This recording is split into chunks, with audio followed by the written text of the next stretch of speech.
মা পার্বতী আগমন করছে।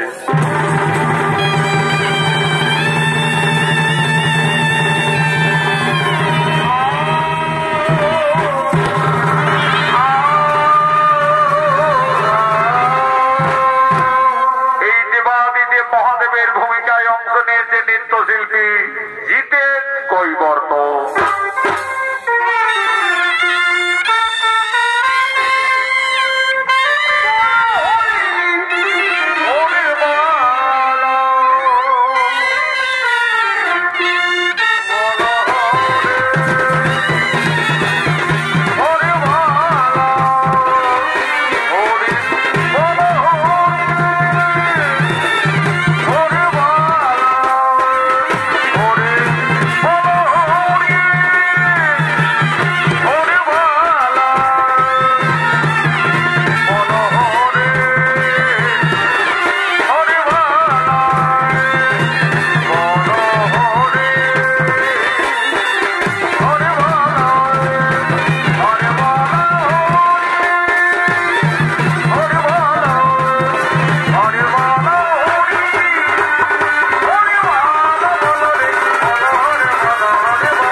কৈলাসে করে মন বড় চঞ্চল, তাই তো বাবা মনোরঞ্জনের জন্য মৃদঙ্গ সহকারে বাবা করিতেছেন নৃত্য।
আজ আমার কৈলাসে করি মন পড়ে চঞ্চল, তাই তো দেবী মৃদঙ্গ সহকারে। কেন স্বামী, তাহলে বুঝি কৈলাস পর্বতে আজ কিছু অশুভ ইঙ্গিত দেখছো? না দেবী, তাও নয়। আজ মর্মধামী শ্রী নারায়ণ তার রাম অবতারে তার সহধর্মিনী লক্ষ্মী স্বরূপিণী দেবী সীতাকে আজ অকালে দিতে চলেছে বনবাসে। একই বলছে প্রভু, নারায়ণ তো রাক্ষস কুল বিনাশের জন্য রাম অবতারী মর্তলোকে গমন করেছে, তাছাড়া মর্তদামী লক্ষ্মী ছাড়া নারায়ণ কিভাবে থাকবে প্রভু? তাই তো দেবী, সেই রামায়ণের অপূর্ব লীলা। চলো দেবী মোর সাথে মর্তধামে, আজ তুমি নন ভরে করিবে দর্শন।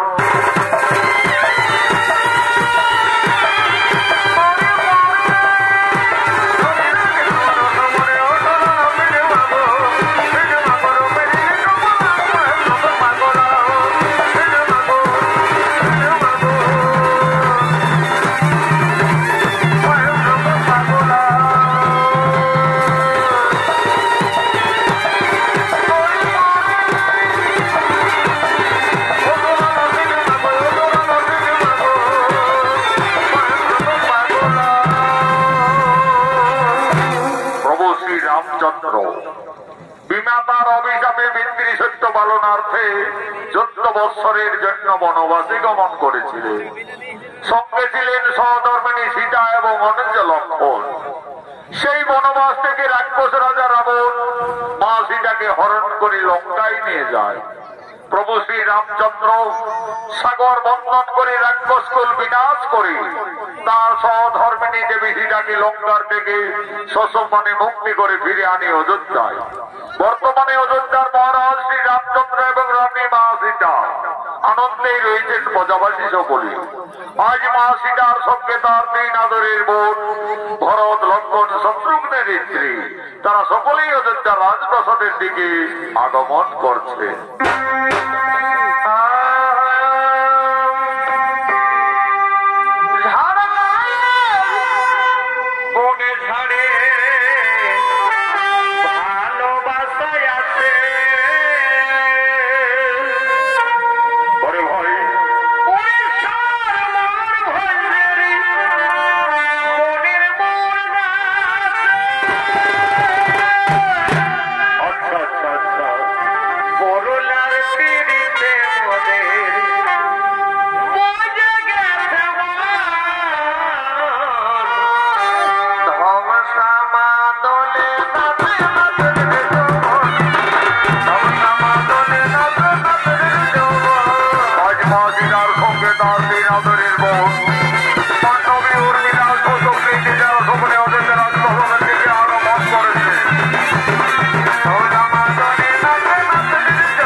সেই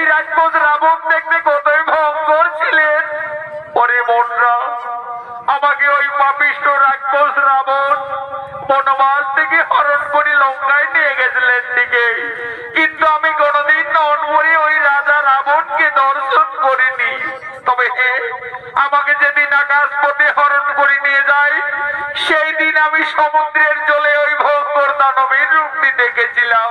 ওরে বন্ধুরা, সেই রাক্ষস রাবণ কতই ভয়ঙ্কর। আজ আমি রাজপ্রাসাদের মধ্যে তার শরীরের অঙ্গ প্রত্যঙ্গ সমস্তই অঙ্কন করছি, তা তোমরা নয়ন মনে দর্শন করো। মা সীতা, রাক্ষস রাজা রাবণ দেখতে কতই ভয়ঙ্কর ছিলেন। আজই রাজপ্রাসাদের মধ্যে তার 10টি ভয়ঙ্কর রাক্ষসের মাথা, 20টি হাত, শরীরের অঙ্গ প্রত্যঙ্গে একের পর এক মা সীতা অঙ্কন করতে লাগলেন। সেই সময় মা জানকী 5 মাসের গর্ভবতী ছিলেন। মা সীতার নয়নে নিদ্রার আকর্ষণ জেগে উঠল। সেই রাক্ষসের ছবি অঙ্কন করতে করতে মা সীতা তার উপরেই নিদ্রা যাপন করিলেন। দিদি, মান্ডবী দিদি, ওই দেখো আমাদের সীতা দেবী রাক্ষস রাবণের ছবি অঙ্কন করতে করতে নিদ্রান্বিত হয়ে গেলেন। আমাদের সীতা দেবী 5 মাসের গর্ভবতী, তার বিশ্রামের খুবই প্রয়োজন। চলো দিদি, ততক্ষণে আমরা রাজপ্রাসাদের অন্তরালে যাই। চলো।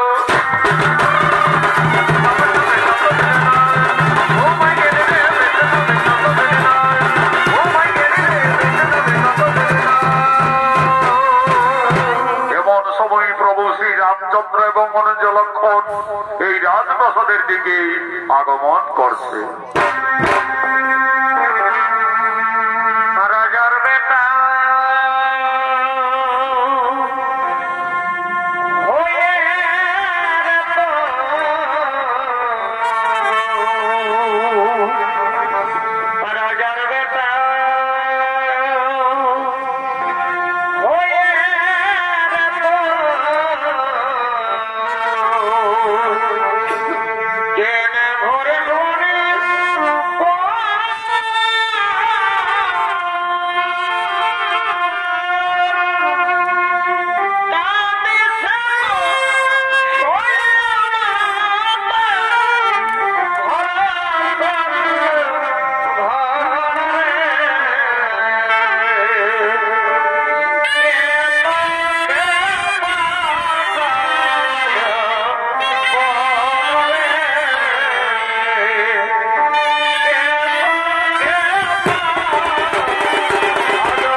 স্বর্গীয় আদালত মাহাতোর প্রধান শিষ্য ওস্তাদ যুধিষ্ঠির মাহাতো লক্ষণের ভূমিকায় মানিক কৈবর্ত।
রামচন্দ্র রাজপ্রাসাদের মধ্যে প্রবেশ করতে দেখতে পেলেন তার সহধর্মিণী রানী সীতা রাজপ্রাসাদের মধ্যে উদ্ভ্রান্ত ভাবে পড়ে রয়েছে।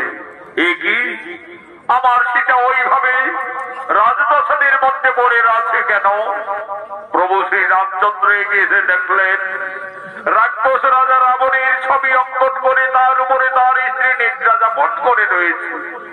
এ কি, সীতা ওইভাবে লঙ্কেশ্বর রাবণের ছবি অঙ্কন করে রাজপ্রাসাদের মধ্যে অবগাহন করে রয়েছে কেন? না না না না না না না, তা হতে পারে না, তা হতে পারে না। সীতা কেন রাক্ষস রাবণের উপরে বিরাজমান?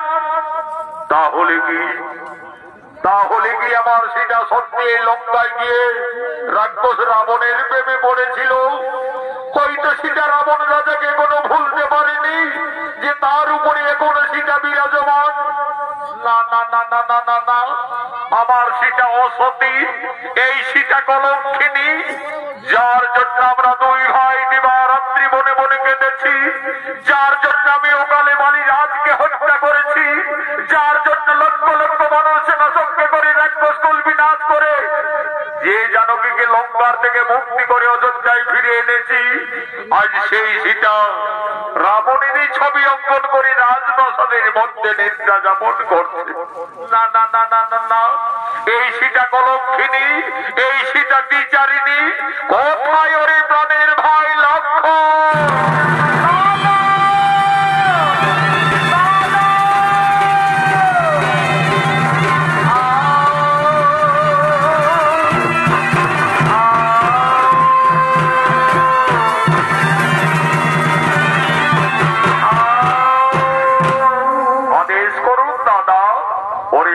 লক্ষ্মণ, ওরে আমার প্রাণের ভাই লক্ষ্মণ, ওইটা করে ভাই আমাদের রানী সীতা রাক্ষস রাবণের ছবি অঙ্কন করে তার উপরে নিদ্রা যাপন করে রয়েছে। ওরে ভাই লক্ষ্মণ, এই কলঙ্কিনী হয়তো লঙ্কায় গিয়ে রাক্ষস রাবণের প্রেমে পড়েছিল, হয়তো সীতা রাবণ রাজাকে কোনো ভুলতে পারেনি যে তার ছবি অঙ্কন করে সীতা এখনো তার উপরে বিরাজমান। ওরে ভাই, এই কলঙ্কিনী যদি আমাদের অযোধ্যা নগরে থাকে তাহলে আমাদের রঘুকুলের বদনাম হয়ে যাবে রে ভাই, আমাদের সূর্য বংশের বদনাম হয়ে যাবে। ওরে প্রাণের ভাই লক্ষ্মণ, এই কলঙ্কিনী সীতার আর আমি মুখ দর্শন করতে চাই না। সূর্য বংশে জন্মামর পিতামর দশরথ বিখ্যাত জগতে, তার পুত্র আমি রঘুনন্দন। যাও কলঙ্কিনীকে দিয়ে এসো নির্বাসন।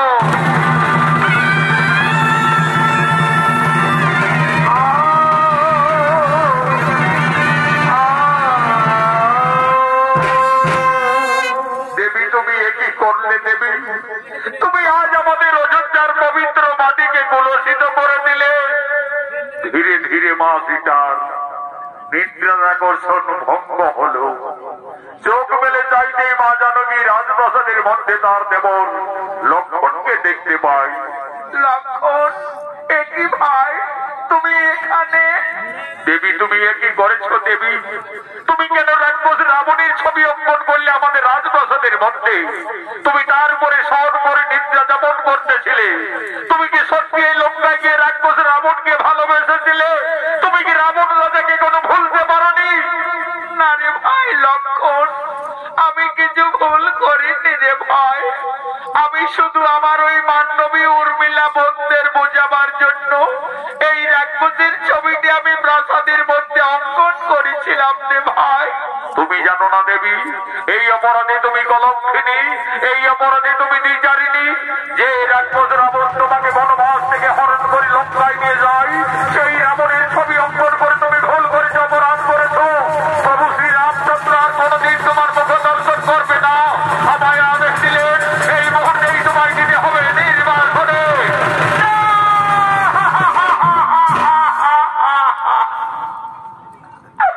হে প্রভু, হে প্রভু রঘুনাথ, আজ তুমি আমাকে বিনা অপরাধে কলঙ্কিনী সাজালে। হে স্বামী, তুমি তো আমাকে লঙ্কার থেকে ফিরিয়ে এনে আমাকে সকলের উপস্থিতিতে অগ্নি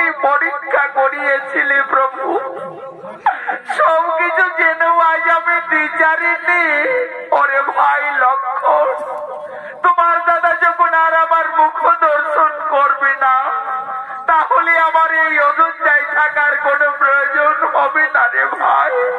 চলো ভাই, তুমি আমায় দিয়ে এসো নির্বাসনে। বিনা দোষে বনবাসী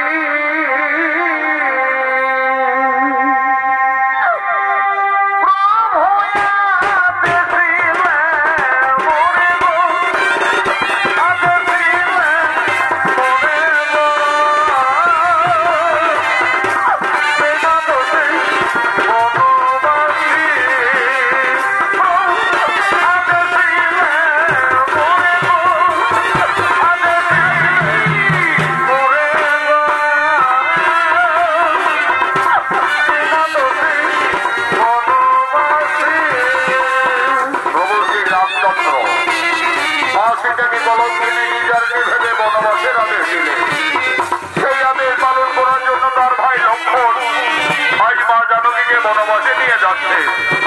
আগে আগে চলেছে লক্ষণ, আজ বনের দুঃখে মা সীতা কেটে কেটে বনবাসে যাচ্ছে। বন উপবন পেরিয়ে ঘোর কাননে প্রবেশ করেছে লক্ষণ দেবী সীতাকে নিয়ে। আজ লক্ষণ বলছে, দেবী গো দেখো দেবী, আমরা তো বনবাসের যথার্থ জায়গায় উপস্থিত হয়ে গেছি দেবী। তুমি তোমার বনবাস জীবনে এই কাননেই কাটাবে দেবী। তুমি আমাকে অযোধ্যায় ফিরে যাওয়ার অনুমতি দাও দেবী। আমায় যে অযোধ্যায় ফিরে যেতে হবে, কিন্তু আমি কিভাবে একটি পঞ্চমাসের গর্ভবতী নারীকে বনের মধ্যে দিয়ে যাব? তুমি আমায় ক্ষমা করে দাও দেবী, আমায় তুমি ক্ষমা করে দাও। যে জানকের জন্য আমি অনাহারি অনিদ্রায় ছিলাম, যে জানকের জন্য আমি শক্তিশীল মান ভোগকে ধারণ করেছিলাম, আজ সেই জানকীকে আমায় বনবাসে দিয়ে যেতে হবে। আমায় ক্ষমা করে দাও দেবী, আমায় তুমি ক্ষমা করে দাও। ওরে ভাই লক্ষণ, তুমি তো তোমার দাদার আদেশ পালন করেছো রে ভাই। তুমি ফিরে যাও ভাই অযোধ্যায়। তোমার দাদা আমাকে বিয়ের সময় দিয়েছিলেন আমার গলার মুক্তার হার, কানের দুল, পায়ের নপুর। আমার বনবাসে এই অলঙ্কারের শোভা পাবে না রে ভাই। এই অলঙ্কার গুলি ফিরে নিয়ে যাবে অযোধ্যায়। তোমার দাদা রঘুরাজের কাছে দিয়ে বলবে, দাদা তোমার আদেশ আমি পালন করেছি। তোমার কলঙ্কিনী সীতাকে আজ আমি বনবাসে দিয়ে এসেছি। বনবাসে দিয়ে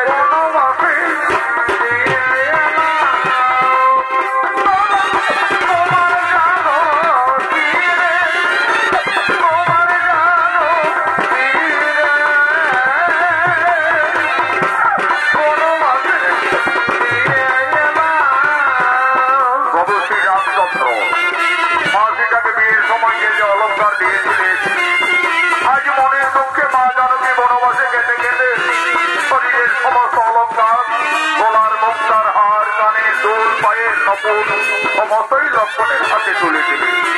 আজ মা জানকী বলছেন, ওরে ভাই লক্ষণ, এই সমস্ত অলঙ্কার নিয়ে তুমি ফিরে যাবে অযোধ্যায়। তোমার দাদা রঘুরাজের কাছে দিয়ে বলবে,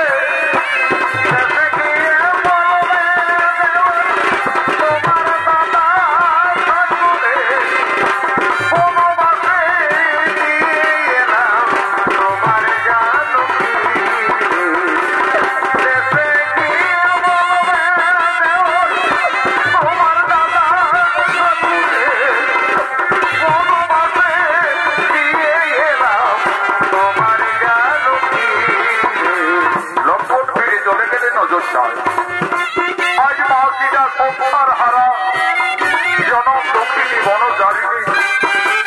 আজ মা জানকী মনে মনে কাঁদছে, তার নয়নের ধারা অবিরত বইছে। আজ মা সীতা কাঁদছে আর কেঁদে কেঁদে বলছে, হে বিধাতা, এখন আমি কোথায় যাব? এই বনবাসে আমি কি খাবো? আমি কিভাবে আমার এই গর্বের সন্তানকে বাঁচাবো? না না না না, আমি আর কোথাও যাব না। আমার বেঁচে থাকার চেয়ে আমার মরে যাওয়াই ভালো হবে। আমার মরে যাওয়াই ভালো হবে। এই প্রভু রঘুনাথ, তুমি শুধু যুগে যুগে আমাকে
প্রাণ বিসর্জন দিতে যাচ্ছ তুমি জানো না নারী মানব জীবনে আত্মহত্যা মহাপাপ।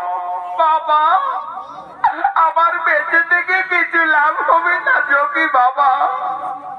আমার স্বামী আমাকে বিনা অপরাধে কলঙ্কিনী ভেবে আমাকে বনবাসে দিয়েছে বাবা।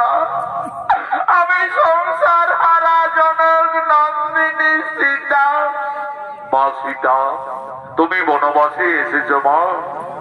আমি যোগী বাল্মীকি আমি জানতাম না জানো কি একদিন না একদিন তোমাকে বনবাসে আসতেই হবে।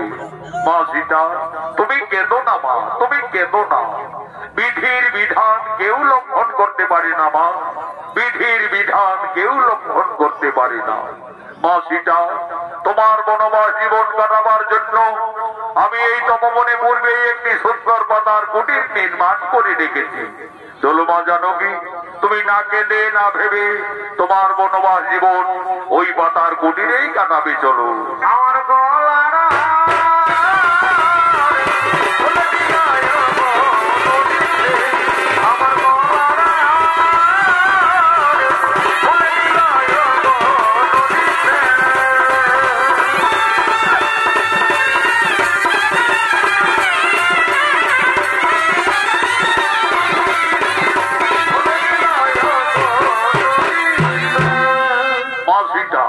তার বনবাস জীবন ঋষি বাল্মীকির তপবনে কাটাতে শুরু করলে। মা সীতার গর্ভের যখন 10 মাস 10 দিন পূর্ণ হয়ে যায় সুন্দর একটি পুত্র সন্তানের জন্ম দিলেন। আদর করে যোগী বাল্মীকি সেই ছেলের নাম রাখলেন লব। লব দিনের পর দিন মুনির আশ্রমে বড় হয়। আজ যোগী বাল্মীকি যোগ সাধনার জন্য তপবনের দিকে আগমন করছে।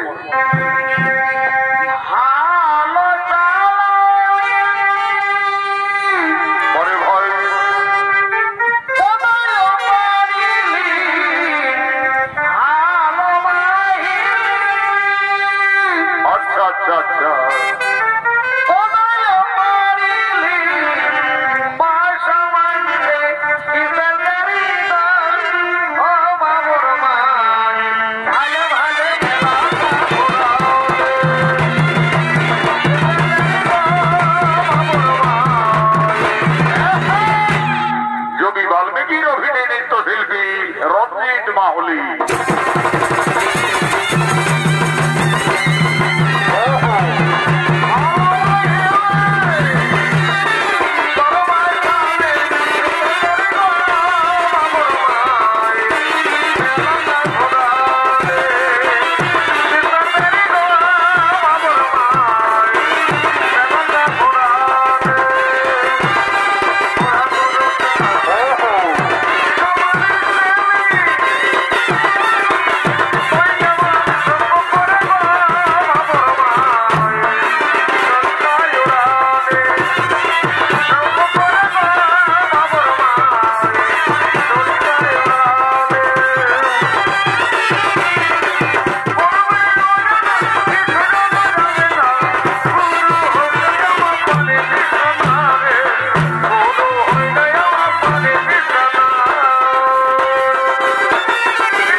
আজ তো পবনে মনে যোগ সাধনায় রত হলে। ওম নমো শ্রী ব্রহ্মদেবায় নমো নমঃ।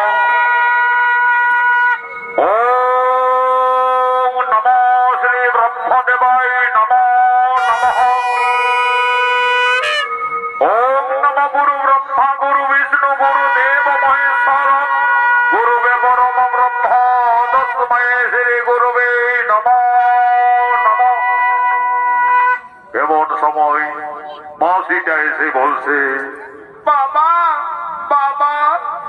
কি মাসিটা? বলো মাসিটা, তোমার কি হয়েছে মা? বাবা, আমার পুত্র লব, ওই দেখো বাবা, সে কোন বৃক্ষতলে ঘুমিয়ে রয়েছে। বাবা, আমি ততক্ষণে ওই সরোবর থেকে স্নান সেরে জল নিয়ে ফিরে আসছি বাবা।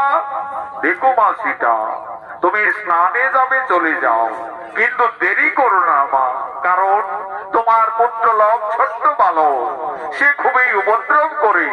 সে এখন ঘুমিয়ে রয়েছে, থাক, আমি এখন এখানে ধ্যানে আছি। যাও মা, তুমি আর বিলম্ব না করে তাড়াতাড়ি স্নান সেরে জল নিয়ে ফিরে আসবে, যাও। সীতা গেল জলা দিতে, লব গেল তার দিতে, লব গেল দেখে উড়ে, কুসুর জন্ম দিতে রে, কুসুর জন্ম দিতে। আজ মাসিটা সরোবরে স্নান করতে চলে গেলে মনে বাল্মীকি রইলেন ধ্যানে। এমন ভাবে লোভের খুব থেকে যায়, লোভ তার মায়ের পিছনে পিছনে ছুটে চলে গেলেন সরোবরের দিকে। মনে ধ্যান ভক্ত হলো, উনি দেখছেন সেখানে লোভ ঘুমিয়ে নেই। এ কি, লোভ তো বৃক্ষতলে ঘুমিয়েছিল, তাহলে ছেলেটি হঠাৎ গেল বা কোথায়? ওরে লোভ, তুমি কোথায় গেলে? ফিরে এসো।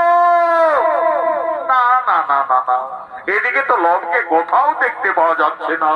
তাহলে কি বাগানে আম টাম খেতে গেল নাকি রে বাবা? ছোট্ট বালক কাছ থেকে পড়ে যাবে। ওরে লোভ, তুমি কোথায় গেলে? ফিরে এসো। না না না না না, এই লোভের তপবনে কোথাও কোনো বার্তা পাওয়া যাচ্ছে না।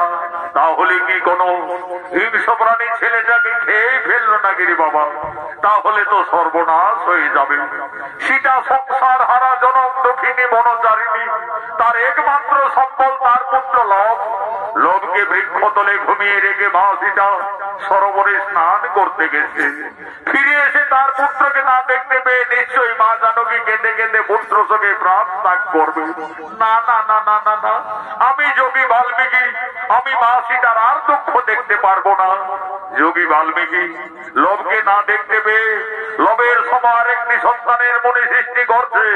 সীতা গেল জলা দিতে, লব গেল তার দিতে,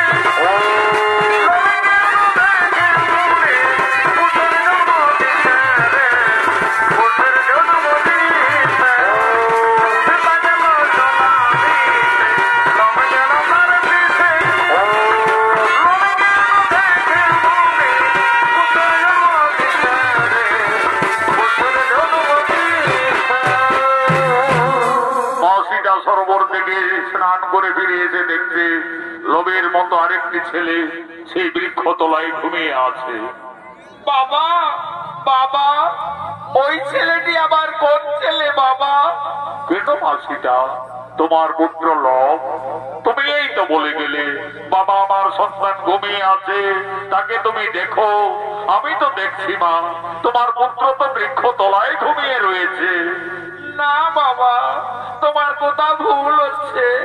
এই দেখো বাবা, আমার ছেলে তো আমার পিছনে পিছনে সরোবরে ছুটে গেলেন। মা সীতা, আমার ভুল হয়ে গেছে মা, আমি ভুল করে ফেলেছি মা। আমি ভেবেছিলাম লোভকে এই তপবনে কোনো হিংস্র প্রাণী খেয়েই ফেলেছে। আমি তোমার দুঃখ না সইতে পেরে মা জানকী, আমি যে লোভের মতো আরেকটি সন্তানের সৃষ্টি করেছি মা। লোভ যেমনি তোমার পুত্র, আমি সৃষ্টি করেছি তার নাম রেখেছি কুশ। কুশ হবে তোমার ঠিক তেমনি পুত্র। কুশ কুশ কুশ, তুমি উঠে এসো কুশ। ওই দেখো কুশ, তোমার মাথা দাঁড়িয়ে আছে। যাও কুশ, তুমি তোমার মায়ের কোলে চলে যাও। মা সীতার একটি সন্তান ছিল। যোগী বাল্মীকির আশীর্বাদে মা জানকীর তপবনে দুইটি পুত্র হয়ে গেল। তার দুই সন্তানকে নিয়ে মা সীতা তার বনবাস জীবন আনন্দেই কাটাতে চলেছে।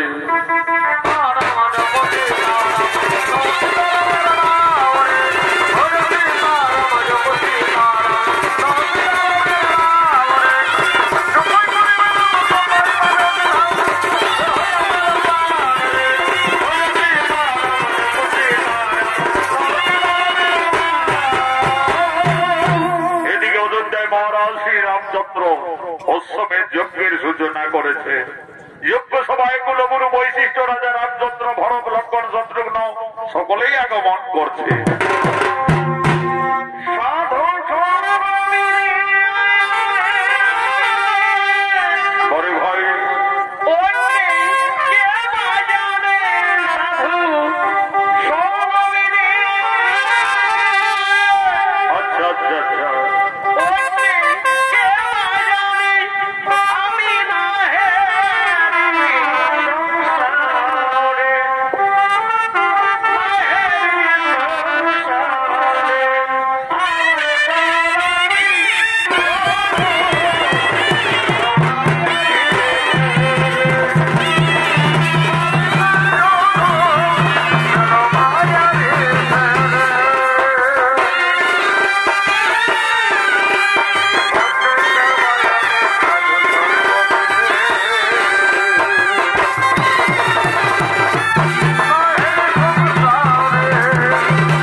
আমি প্রজাবাসীদের মঙ্গল কামনার্থে অষ্টমের যজ্ঞের আয়োজন করেছি। আপনি আর বিলম্ব না করে রীতি নিয়ম অনুযায়ী যজ্ঞ আরম্ভ করুন। রাজা রামচন্দ্রের আদেশে কুলগুরু বৈশিষ্ট্যের সঙ্গে সঙ্গে অষ্টমের যজ্ঞ শুরু করলেন। ওম নমো শ্রী অগ্নিদেবায় নমো নমঃ। ওম নমো শ্রী ব্রহ্মদেবায় নমো নমঃ। যজ্ঞ সভায় অশ্বমের যজ্ঞের ঘোড়া আসছে।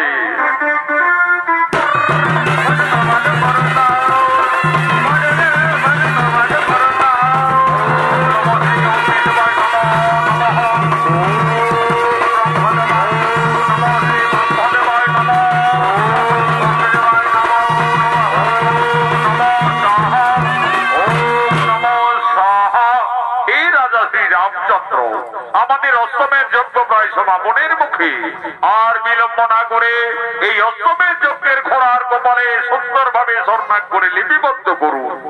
এই ঘোড়া রাজা শ্রী রামচন্দ্রের অষ্টমের যজ্ঞের ঘোড়া।